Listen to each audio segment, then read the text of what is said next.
Aldia trena, helmuga Bartzelona-Sants, laugarren trenbidean geldituko da laster.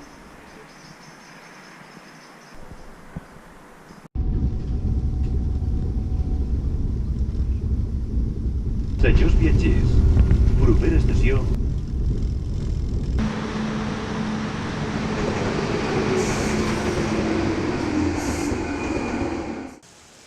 Kataluniako egonaldiko bigarren eguna ere lehenengoaren leku berean hasiko dut, Arenys de Munten. Arenys de Munten, baina Euskal Herritik pixka bat gertuago, Jordi Bilbeinekin. Jordi Bilbein filologoa da, baina historia kontuetan ere aditua. Historia liburuetan, estatuak aplikatutako zentsurari buruz doktore tesi egindakoa. Si es tracta de l'arbre de Guernica, aquest arbre el va fer portar el propietari d'aquestes terres després de casar-se amb una dona basca. I la dona sembla que s'enyorava i ell va fer-li aquest detall, plantar-li una part, un plançó, que es diu del Guernica, i al cap de 117 anys doncs té aquesta forma, no? Ja és un roure impressionant. Sí, és més que un símbol, perquè així com el Guernicaco Arbola del País Basc doncs, signifiquen les lleis, les institucions, el respecte institucional i és un símbol també del poble basc, aquí el fet de tenir-lo també ens agermana i ens dona aquesta dimensió també unitària d'un sol poble en dos espais diferents de la península ibèrica. Elkarrezketaren kokalekuaren berezitasun hori aipatuta hitz egin dezagun historiaz. Kataluniaren historiaz eta bertako herritarrek euren etorkizuna erabakitzeko duten zilegitasunaz. Imaginem-nos que des d'Adam i Eva Catalunya formés part d'Espanya i que des d'Adam i Eva ja Espanya s'hagués regit amb l'actual Constitució i que Catalunya fos i hagués estat una part d'Espanya. Imaginem-nos això, Catalunya tindria legitimitat en aquest moment determinat de la història per dir no ens agrada la relació que tenim amb Espanya, volem un altre tipus de relació o no en volem cap i volem convertir-nos en un estat propi. I això ha passat a tot el món. Això et dic sense que tinguéssim legitimitat històrica, però és que, curiosament, el Parlament català existeix de molt abans que existeixi el Parlament espanyol, les constitucions catalanes són molt anteriors que la Constitució espanyola, la nació catalana és molt anterior a la nació espanyola i algú fins i tot diu que la llengua també és molt, molt anterior a la castellana. Per això Castella formava part de la Tarraconensi i no Tarragona formava part de la Castellanensis, que no ha existit mai. L'Imperi Català, molt poc conegut també perquè la historiografia tradicional espanyola ha esborrat aquests referents, formava Aragó, Catalunya, València, Mallorca, Sicília, Sardenya, Nàpols, en alguns moments Roma, Atenes, Neopàtria, després s'incorpora Castella, Navarra i després totes les terres d'Amèrica, de l'Àsia i d'Oceania amb les últimes conquestes. Jo no defenso que tenir un imperi sigui fantàstic i xupi guais, però simplement defenso que això va ser així i no hi va haver un imperi castellà. En tot cas, hi va haver un imperi hispànic sobre l'antic imperi català amb la incorporació de Castella. Per tant, les coses explicades així canvien i per això la bandera d'Espanya és la bandera catalana o una de les variants medievals de la bandera catalana. No és la bandera de Castella. Per això Espanya, l'Espanya imperial, es construeix la forma catalana de construir el món a través de la unió de regnes, el federalisme. I per això quan Castella arriba a tenir el poder a Espanya, destrueix el federalisme i imposa l'Espanya monolítica i unitària. Que aquesta Espanya només existeix des del segle XVIII, o sigui, 2 segles. 2 segles d'Espanya unitària contra 10 o 12 d'Espanya federal. Quan Castella decideix construir la història d'Espanya sobre l'Espanya unitària i monolítica castellana, el que fa és carregar-se Espanya. carregar-se la història d'Espanya i carregar-se la voluntat de milions d'hispànics que fins fa 2 dies s'organitzaven de forma federal.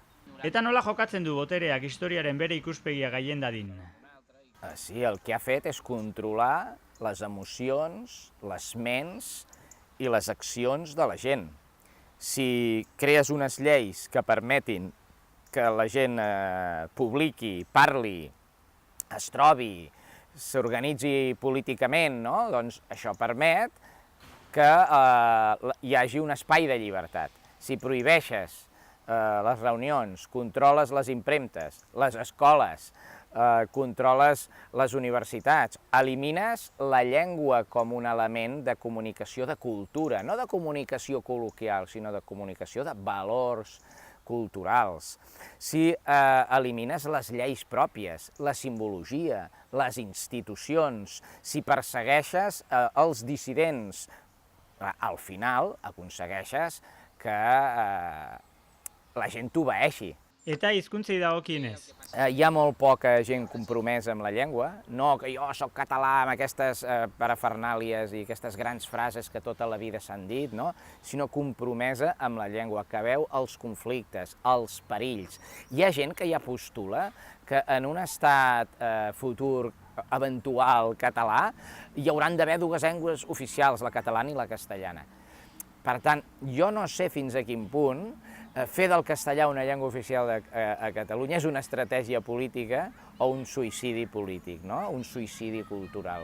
Perquè nosaltres, si durant segles la llengua catalana ha estat reprimida, tergiversada, que parlem una cosa que ja en diem catanyol, que és mig català, mig espanyol, amb estructures castellanes i estructures catalanes, que la gent ja no diferencia les formes genuïnes catalanes. Si això ho anem accentuant, al final parlarem un patuà, parlarem un dialecte del castellà. I l'única manera de subvertir aquest procés és que hi hagi una llengua oficial única, amb respecte a totes les altres llengües. És evident que tota la informació es faci en aquesta llengua, però clar que si et ve algú a l'administració parlant en castellà, no li fotis un cop de porra al cap, no? Com passava durant el franquisme. No el multis, no el tanquis a la presó. Entre això i respectar la llengua hem de trobar els mecanismes per fer-ho viable, perquè si no ens adonem un altre cop que la llengua catalana és important i que no guanyarem, o guanyarem molt poc o res,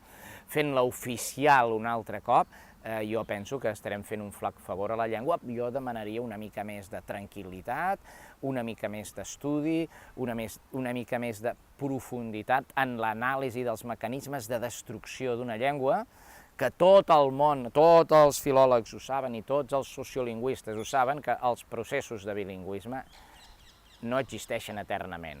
S'acaben quan la llengua més important s'acaba imposant a la menys important i l'acaba fagocitant i fent diluir a dintre dels seus esquemes lingüístics. I això està passant en molts llocs amb la llengua catalana, que tot i que sembli que és llengua oficial i tot això, està perdent substància, està perdent nervi i fins i tot ja apareixen llibres parlant del catanyol com un perill per la llengua catalana. Jo estic molt content d'haver participat en un procés a Arenys de Munt on vam ajudar a la gent a recuperar la dignitat, a fer perdre la por i tornar-nos a adonar que el poder de la revolució no existeix en unes frases fetes, en uns líders polítics, sinó que existia a cada un de nosaltres, a cada ciutadà, que de forma organitzada, amb voluntat, coratge i sense por, vam aconseguir explicar que posant una papereta dintre d'una urna amb la paraula independència estàvem fent un pas immens, no només simbòlic, sinó un pas immens per la recuperació de la nostra llibertat política. És quan els catalans tornem a decidir que no volem formar part d'Espanya, perquè és una organització de terror, de poc transparent, de màfies que controlen el poder amb qualsevol finalitat, utilitzant qualsevol cosa. Tots hem vist què ha passat amb la trama Gürtel, que la gent es mor per art de màgia, I després, què és això? És una societat controlada des de dalt per quatre empreses i 4 institucions i, en canvi, el que nosaltres proposem és una democràcia real, efectiva, on la gent pren decisions, on la gent s'autoorganitza i la gent acaba decidint, finalment, què vol fer del seu país. Jordi Bilbein agurtu eta Arenys de Munten bertan beste inguru batera egin behar dut. Eta bai, traktorez. Besteak beste, bozkalekuak defendatzeko balia duten ibilgailu xarmant horietako batean. Beno eta lurra lantzeko eta baserriko lanetarako ere badira bai. El tractor ya históricamente en Cataluña y en esta zona que ha sido muy reivindicativa y es un símbolo de esta reivindicación y de resistencia pasiva que viene llevando a cabo el sindicato desde sus inicios, que ya fueron en la última etapa de la dictadura.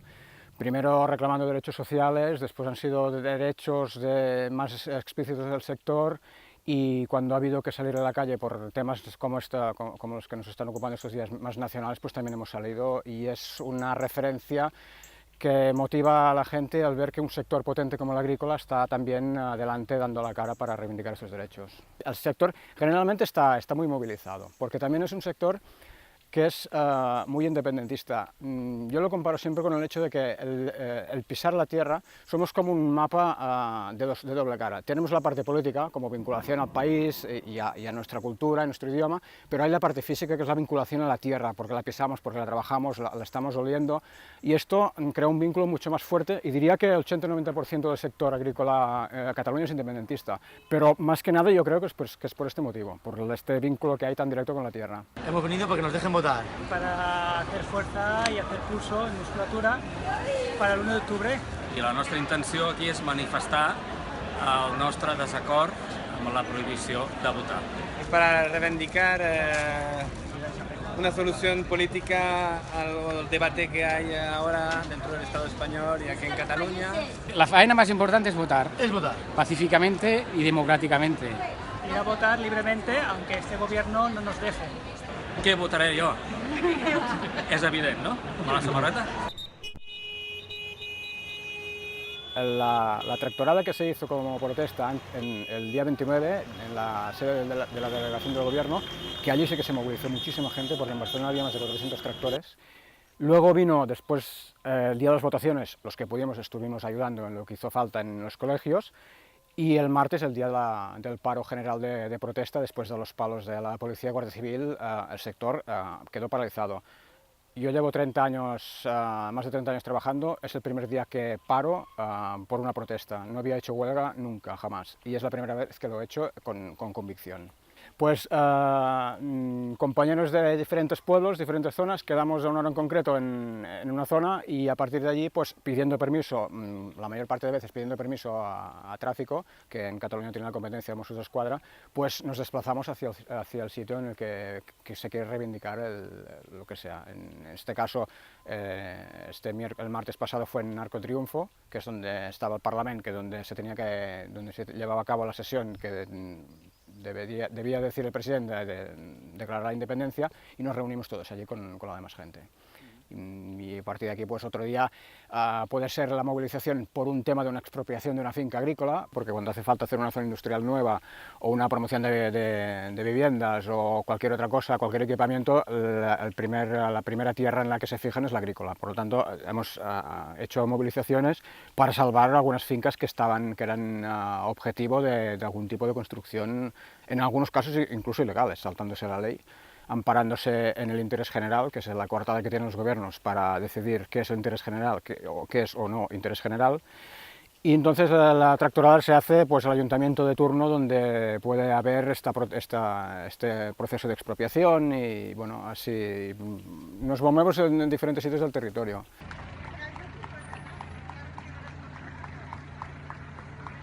En las reuniones previas ya nos dijeron, como ya sabíamos que podía haber problemas en algunos colegios, ya nos dijeron que estuviéramos atentos y disponibles por si hacía falta poner el tractor delante para proteger entradas en los colegios por el motivo que hiciera falta.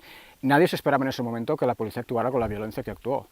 Cuando empezaron a llegar los porrazos, nos llamaron enseguida y nos dijeron que en las zonas donde había tractores en los colegios electorales les dificultaba mucho el movimiento de la policía y por tanto en esos colegios no estaban cargando. Casualidad o no, pero no cargaron en ningún colegio donde hubo tractores en la puerta. Y entonces nos dijeron que movilizáramos a todos los que pudieran de tractores para proteger a los colegios y así impedir la entrada libre de la policía cargando contra todos.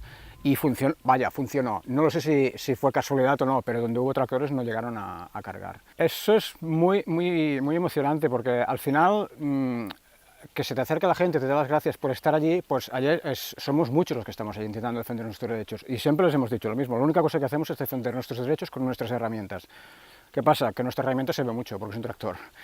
Los informáticos, que hacen un trabajo infinitamente mejor o más importante que nosotros, van con un ordenador y nadie se lo reconoce, porque como colectivo no son muy visibles, a nosotros sí, pero es lo que comentaba antes, el hecho de ver un colectivo movilizado, que no se arruga, que tiene energía, que no afloja, pues esto le da mucho moral a la gente y siempre nos lo han agradecido mucho. Llegando al caso de ofrecernos su casa, el otro día en Barcelona nos ofrecieron su casa por si nos quedamos ahí toda la noche. Claro, esto se sorprende y es muy reconfortante y emocionante, claro.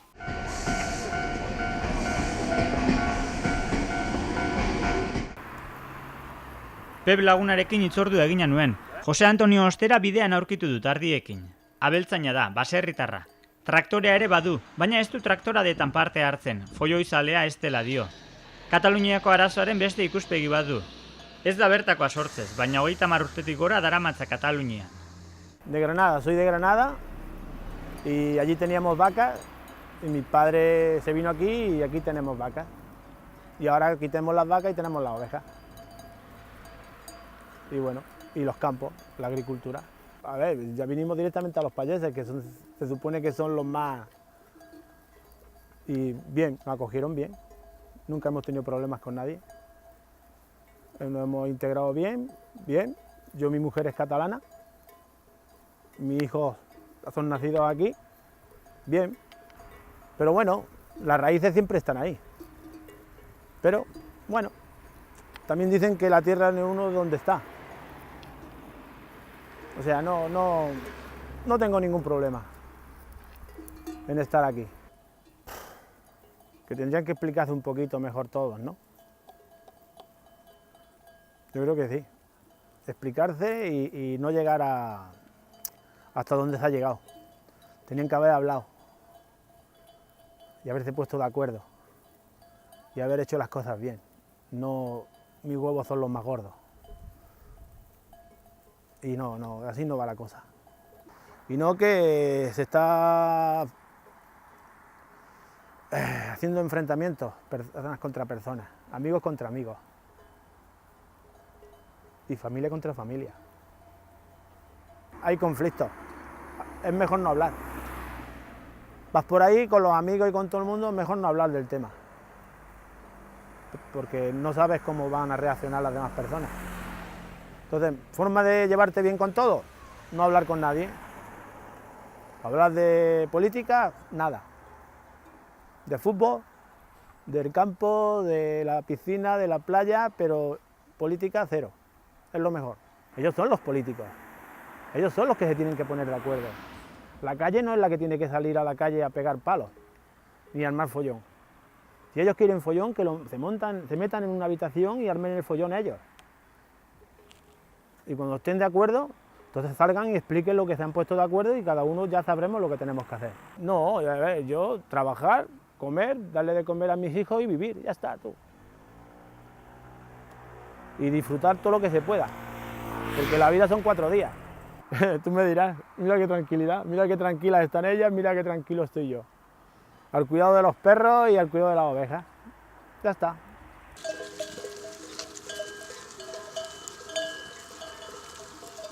Yo he venido a sustituir a mi hermano porque ha ido a comer y ahora viene él y ya me marcho yo para la casa. A estar al cuidado allí de los corderitos, ponerles de comer, pienso, arreglarlos, controlarlos un poquito. Y bueno, y hacer 4 faenas, si hay que salir al campo con el tractor a labrar, pues a labrar lo que haga falta. Ah, no, estos no saben si hay banderas, ni sábados, ni domingos, ni días de fiesta. Estas tienen que comer cada día. Y lo mío es estar con ellas, cuidarlas, para que ellas estén bien y poder sacar un dinero para esto, para lo que vivimos, ¿no? Con los corderos.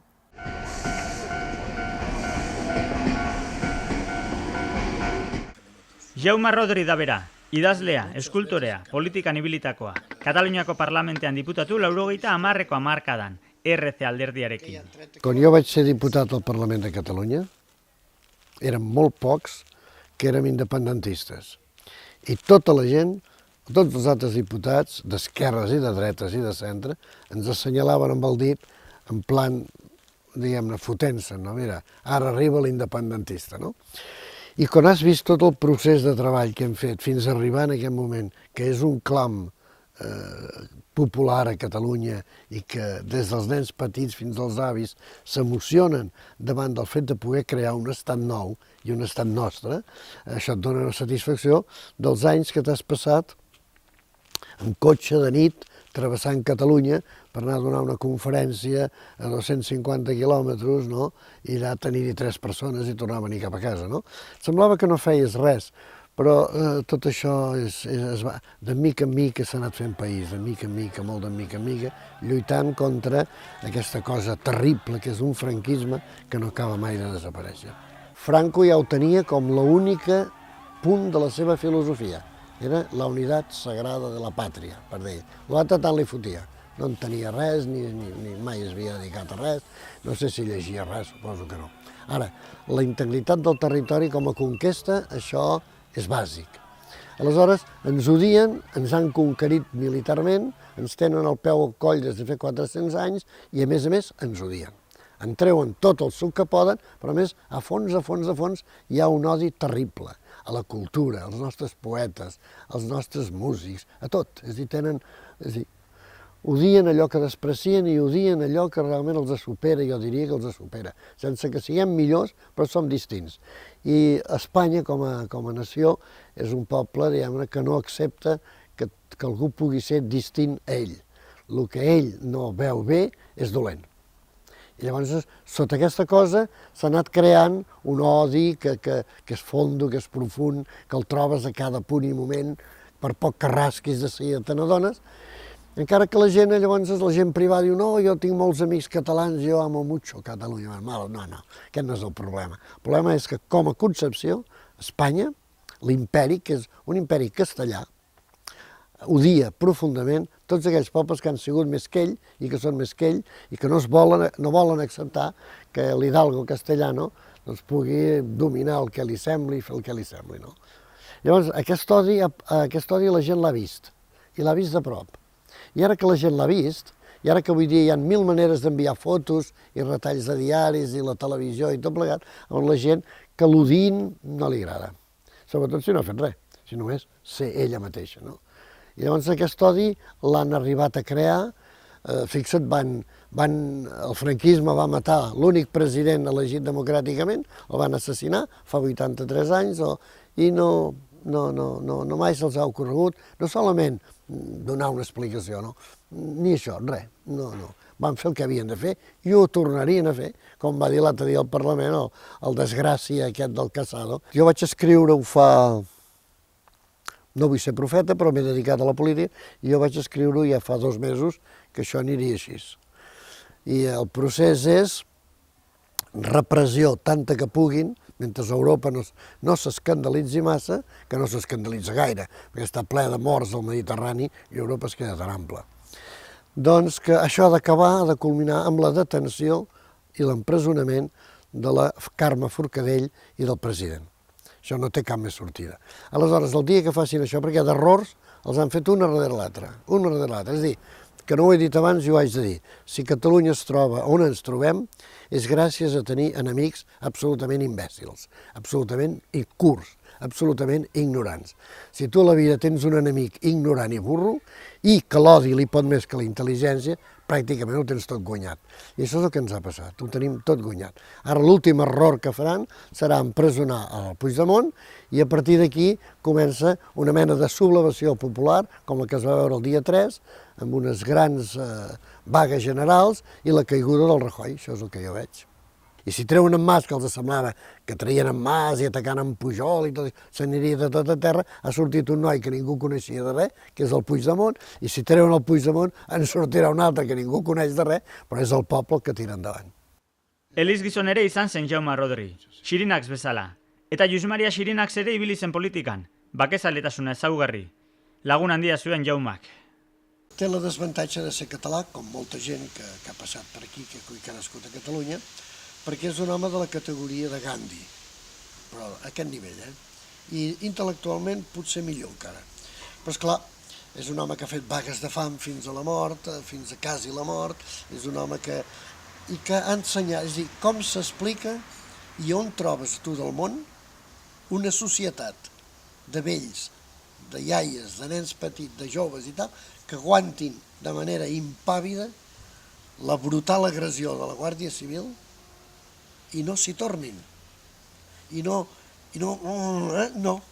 Això, hi ha un mestre de fons en aquest país, que és en Xirinacs, que es deixava pagar, es deixava empresonar, que feia vagues de fam de 40 dies, en fi. I això va anar calant en el fet que la nostra força som nosaltres, no les armes que puguem tenir, sinó nosaltres. Amb les armes pots guanyar en un moment determinat, com diuen allò, vinieron los sarracenos y nos molieron a palos, porque Dios ayuda a los buenos si son más que los malos, no?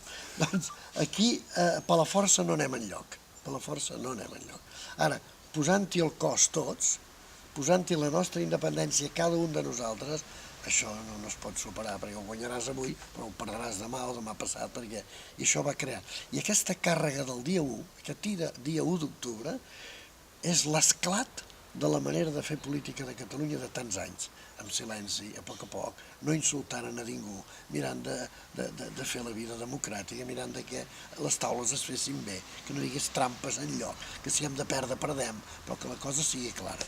I aquest dia 1, hi ha molts pobles ja que han demanat de posar-li nom al carrer o alguna plaça important. Aquest dia 1 és una lliçó històrica al món de com un poble resisteix una agressió brutal de tios ben dotats físicament, amb unes porres i amb una brutalitat terrible, i la gent aguanta, i se n'han d'anar.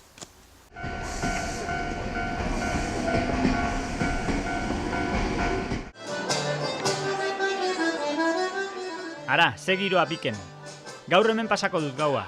Oheratu aurretik baina, festa pixka bat, urriaren bateko oroitzapenen tentsioa askatzeko.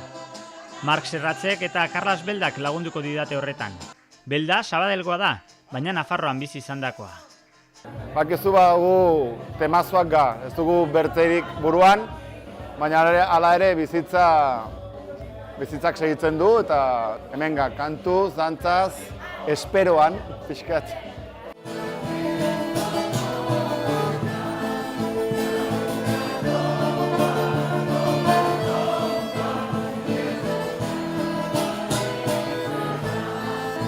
Profitatzen dut, gaia aipatzen dut batez ere tentsioa kentzeko, gutaz trufatzeko. Behar dugu broma, broma tratatzeko, pixkat, serioski mintzatuko horri buruz, orenez. Eta beraz, nire idea da, aipatzen dut, pisua kentzeko, arintzeko. Nire ustez, Espainia ez dela existiten. Beraz, falsua da, eta Espainia sortzeko, Espainiako erosomen diren kulturak zalpaldu behar dira. Hoi triste da, baina nala da. Guretako ez da gauza bera. Gu, Kataluniarra baina Kataluniar kultura bada denetaik. Indugu sardana bat, eta Sevillan egiteko, arazorik eta hemen kanpoan dira maztigak, Senegal aldarrak, igual du. Hoi dena, nik beteko honetu dut itxasuntzi batekin. Gu itxasuntziaga, norabide batean, eta nor nahi etortzen alda, gure itxasuntzian sartzeko eta arat gateko. Igual du nondik heldu diren, guk ez dugu arazoriko ekin, sekulan. Nik ez dut eta normalkin niorek ez du. Baina, nire ustez, Espainiaren idea arazoa da, ez dela existitzen. Asmatu behar dute zerbait falsua eta gauza falsu hori sendotzeko egiazko kulturak zapaldu behar dute. Onartzen bali badute, Espainia desagertuko. Sentitzen du, baina gero eta argiago ikusten da hori. Eta nire ikuspuntua. printzipioz, nik egiten duten musika da, normalki, alaitzeko edo giroa alaitzeko da. Beraz, beti hoi saiatzen nahi, hoi lortzea. Giro eroso edo xarmanta lortzea. Baina, hala ere, ez dugu errealitatea ezkutatu behar, gordetu behar. Zerbait triste balin bada, aipatzen alda, eta nik erran nuke atera behar dela. Ez du gaiztotzeko. Kentzen duzu, aipatzen duzu, baina, bueno, kentzen duzu eta gero segitzen alduzu, bestarekin, kantuz, bertze gauzak aipatzen. Errealitatea da, eta gestionatu behar da, ez dugu bertzerik. Triste beren bada, onartu, jantzinat. Baina, hala ere, biziga. Eta da importantena, eta bizigarelaik bizitzak zaindu behar dugu. Batez ere bai importantena nire ustez da konfiantzia landu, edo mantendu.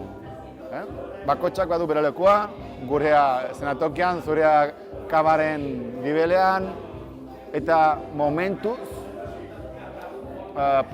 politikariek fiatzen ga, politikari ez, bai, fiatzen ga, ni, bai, eta hoi, txampaina prest, bai.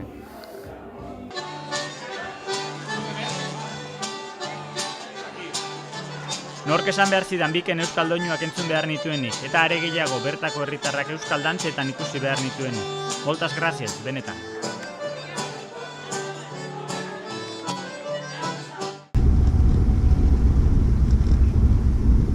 Senyors viatgers,